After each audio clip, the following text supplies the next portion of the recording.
que venía haciendo.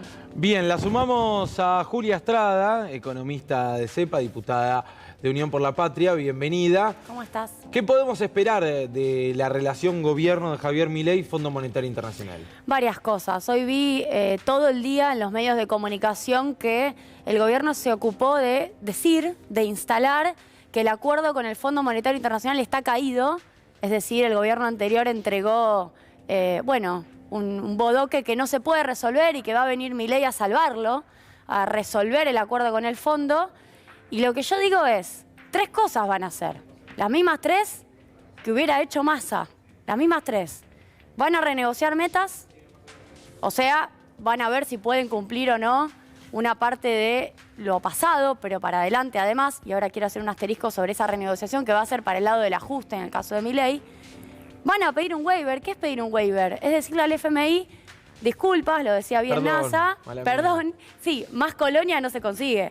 Le pedís perdón al fondo cuando no llegás a cumplir, evalúa el directorio si te concede o no te concede ese perdón. A cambio de eso, si te lo concede al perdón, te reembolsa o te permite devolver la plata que vos le pagaste en materia de vencimientos. Y la tercera cosa es pagar a fin de mes. ¿Qué es eso de pagar a fin de mes? No sé si lo escucharon. Salió en varios medios.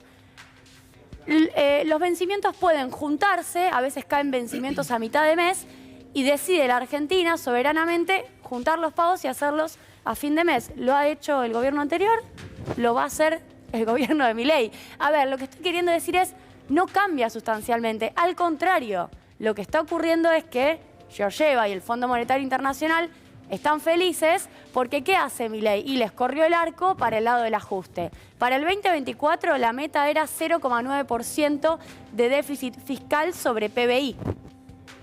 Milei llevó, al Congreso de la Nación una serie de reformas, pero además publicó un cuadro, Caputo, del cual hablamos ayer, sí, que dice vamos a achicar 5,2 puntos porcentuales. 2,2 por ingresos y 3 por ajuste de gasto. Por ende, lo que está queriendo tener es superávit primario, y esos 2 puntos extra paga la deuda con el superávit primario. Por ende, si vos sos Georgieva, estás del otro lado del escritorio y decís, pará, yo tenía un gobierno que iba a seguir peleándome el gasto social. Me lo iba a pelear además porque iba a tener recaudación para pelearlo, porque en el 2024 es otra historia. Claro. Y pasamos un escenario en donde tengo un gobierno que me dice, 0,9. No, yo voy a recortar subsidios, voy a sacar subsidios al transporte, a las tarifas, voy a congelar la fórmula de movilidad previsional, voy a congelar bonos. Por ende, te voy a poner la pelota más lejos y voy a ajustar mucho más. ¿Cuál es la discusión hoy? Digo, si uno se imagina qué pasa el fin de semana, la pregunta es, ¿te desembolso ahora eso que decía NASA, los 3.000 millones o incluso los casi 15.000 millones de dólares adicionales que querrían? ¿O espero a ver si podés hacer primero ese ajuste y después te doy la plata? A mí, hace no tanto, tuve la oportunidad de charlar con Claudio Loser, exdirector, ¿no? del Fondo Monetario Internacional. Insospechado Loser, no digo de peronista, kirchnerista, ni nada por el estilo. Y él me decía, primero le va a pedir el ajuste, le va a decir, mostrame que podés hacer el ajuste y después charlamos. Y me decía, pero no solo el fondo, todos. A cada puerta que vayan a golpear pidiendo crédito, primero mostrame que sos capaz, mostrame capacidad para hacer el ajuste. Pero hay algo que quiero retomar respecto a lo que vos marcabas, que lo supo decir Milei también en campaña, ¿no? Que dijo, conmigo el Fondo Monetario Internacional no va a ser un problema, porque el fondo me va a pedir ajustar 2 y yo le voy a ajustar 5. No me acuerdo de la relación que había dicho Milei. Pero él decía, nosotros proponemos un ajuste que va más allá incluso de lo que puede llegar a pedir el fondo. Ya pasó con el gobierno de Macri en 2 oportunidades que Macri quedó a la derecha del FMI. Una fue cuando le pidió el fondo a Macri que ponga retenciones. ¿Te acordás de eso? En el 2018, Macri había dicho que las retenciones a la soja van a ir descendiendo paulatinamente. Y el FMI, más o menos para el mes de mayo, le dijo, no, pará la pelota, dejá ahí el descenso de la baja de retenciones al poroto de soja y cobrales en serio porque tenés que recaudar. Y la segunda fue los controles de cambios, que también lo comentábamos ayer. El FMI en el 2019 dijo que le dijo a Macri, porque eso es inchequeable, pero lo publicó en el 2021, dijo que le dijo a Macri que tenía que poner cepo. que tenía que poner cepo, porque se estaban llevando los dólares de los desembolsos. Después hizo una autocrítica del fondo y dijo, bueno, Macri no quería y nosotros no fuimos tan firmes. A ver, Julia, ¿qué estamos viendo en pantalla? Acá estamos viendo la discusión. Es la octava revisión, es la séptima y la octava. Para traducir, las revisiones son 10 las del acuerdo. 4 fueron en el 2022, 2023, en marzo tuviste la quinta, en junio tuviste la sexta, en septiembre la séptima, en diciembre la octava. Pagos es, el FMI revisa si vos garpás o no garpás los vencimientos. Argentina nunca dejó de pagar. Ese affair que vimos en la campaña ya por las PASO, en donde Massa va y le pide a Qatar, Massa va y le pide a la CAF, Sí. le pide el swap a China, bueno, empieza a tocar puertas, fue para que Pagos tenga ese subrayado de cumplido en Bien. todos los casos. Luego, la emisión monetaria es discutible, es potencialmente cumplible. Ahora, los dos problemas que tiene Argentina es reservas y déficit fiscal. ¿Por qué? Y porque hubo una sequía. Hola. Claro. Hubo una sequía. Se perdieron 20.000 millones de dólares. Reservas netas, posiblemente altamente incumplido. La meta era de 10.277 millones de dólares. Es la meta a alcanzar a diciembre de reservas acumuladas respecto de marzo 22, que es cuando arrancó el acuerdo. Muy difícil de cumplir. Y déficit fiscal incumplido también. Eso es lo que se renegocia. Eso es lo que se sienta el gobierno con el fondo y le dice, mirá, yo estoy segura que además va a ocurrir esto. Hubo una sequía. Obviamente le van a tirar tierra al gobierno anterior, está claro. Pero hubo una sequía que el FMI nunca reconoció. Si vos me preguntás a mí cuál es mi opinión, bueno, en esas discusiones con el FMI que fueron a lo largo de todo el 23, el FMI nunca quiso reconocer que Argentina debió haber modificado todas sus metas, no solamente las de junio, sino también las de septiembre, sino también las de diciembre, porque hubo un fenómeno extraordinario, que fue que se perdió una parte importante de la cosecha. El FMI no lo quiso cambiar, Argentina queda en offside en relación a las metas. Bueno, se vuelve a discutir, se te da un waiver y volvés a arrancar. La negociación hubiera sido muy similar e incluso obviamente más dura si ganaba Unión por la Patria. A ver, continuemos. Recorte fiscal. Acá nosotros decimos muy claramente quién paga este ajuste que el FMI está celebrando. Porque hubo una noticia que ahora vamos a mostrar de Georgieva ya bancando este cuadro de Caputo. Nosotros decimos, da esa suma de porcentaje de PBI da 5,2 puntos.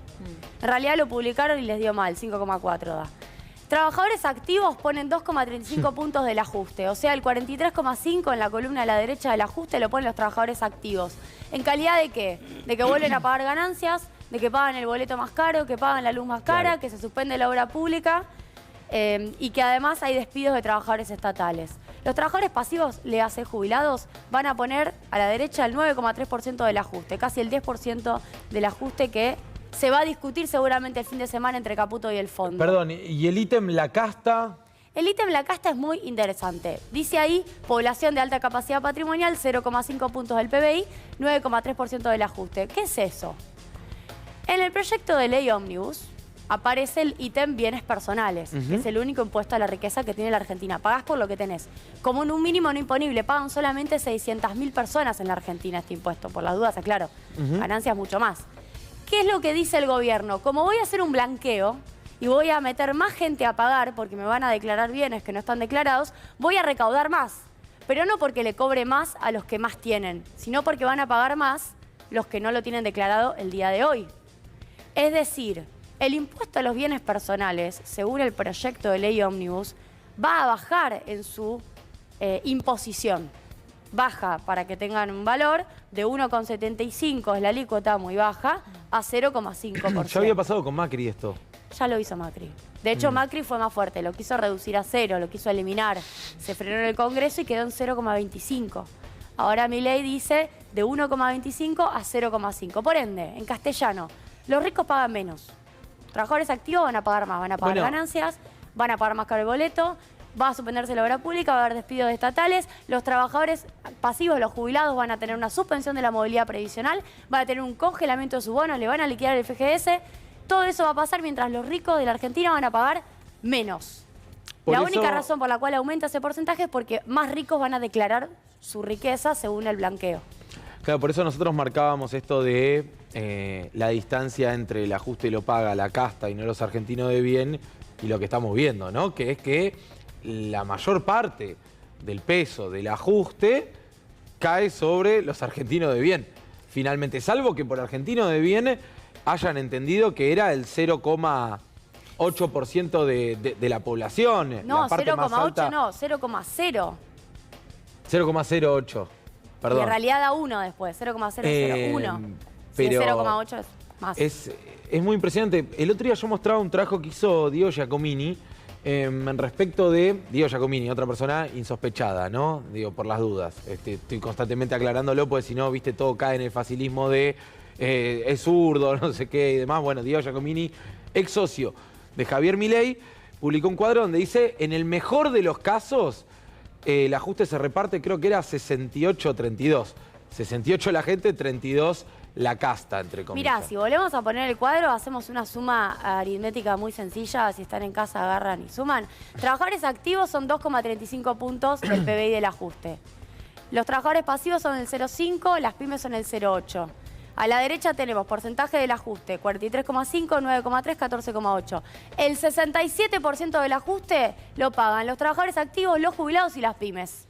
Bueno. 43,5 más 9,3 más 14,8. Cuando digo el ajuste, ¿qué digo? De lo que dijo Milei que va a ajustar 5 puntos del PBI. De los 5 puntos del PBI, el 67% lo pagan los trabajadores, los jubilados y las pymes. Este es el plan. Abajo tenías economías regionales. Bueno, claro. Los productores de maní de Córdoba, si nos están viendo, ahora van a pagar retenciones, si pasa el proyecto de ley ómnibus, ¿no? De 15%. Incluso los viñateros de Mendoza negociaron que baje a 8%, pero van a pagar retenciones por el 8% que no estaban pagando. También le pega a las economías regionales sin mirar si hay agregado o no hay agregado de valor.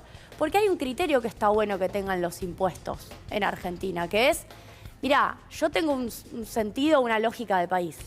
Yo quiero que este país se industrialice. Si vos te industrializás, si vos aportás valor, yo te cobro menos. Si vos seguís exportando commodities, bueno, te pongo un desincentivo para que le agregues valor. No es lo mismo si vos exportás poroto de soja que si exportás aceite. No es lo mismo, ¿no? No es lo mismo que si exportás un alimento que si exportás trigo.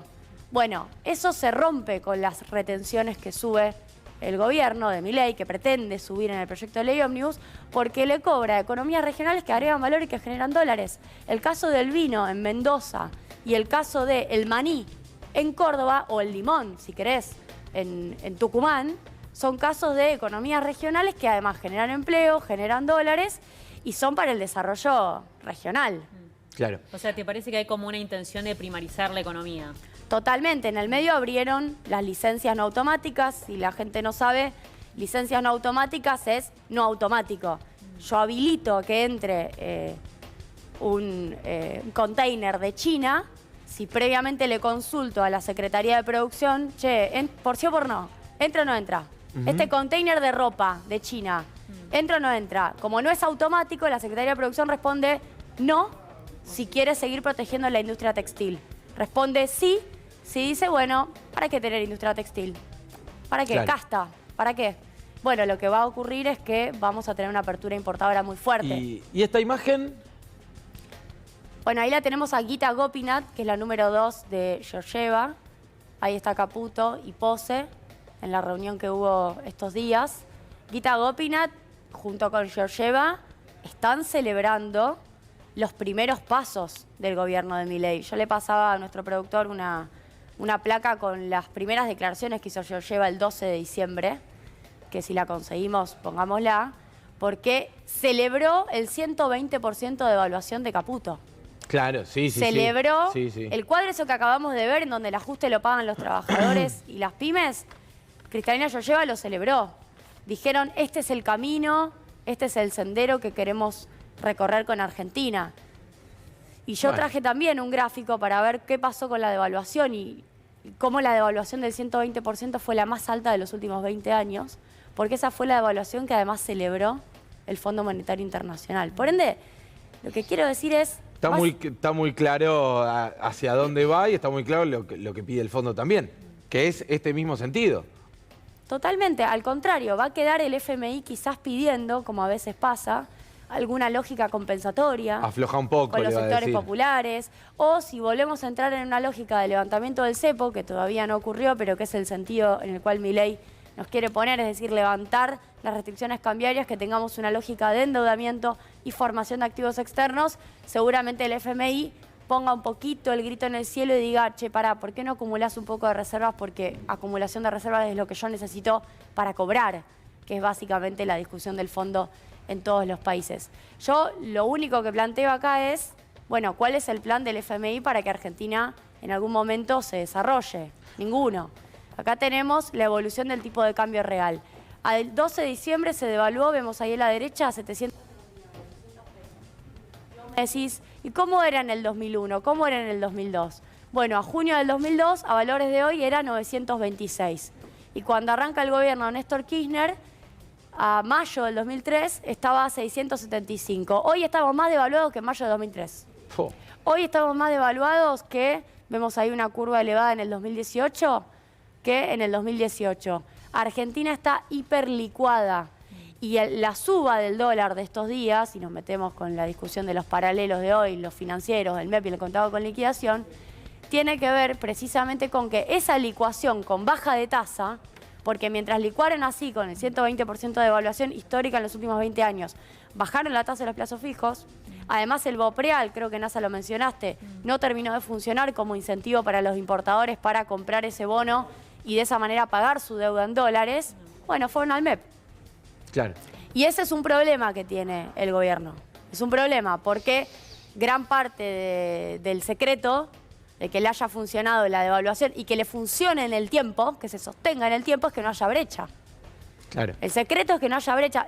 Es el secreto macro, no estoy diciendo nada en particular para este gobierno. También ocurría antes. Si hay brecha, empezás a tener expectativa devaluatoria y empezás a... Otra vez a correr de atrás. A correr el riesgo de tener que volver a subir el tipo de cambio en una economía que ya corre casi al doble que el 140% de inflación.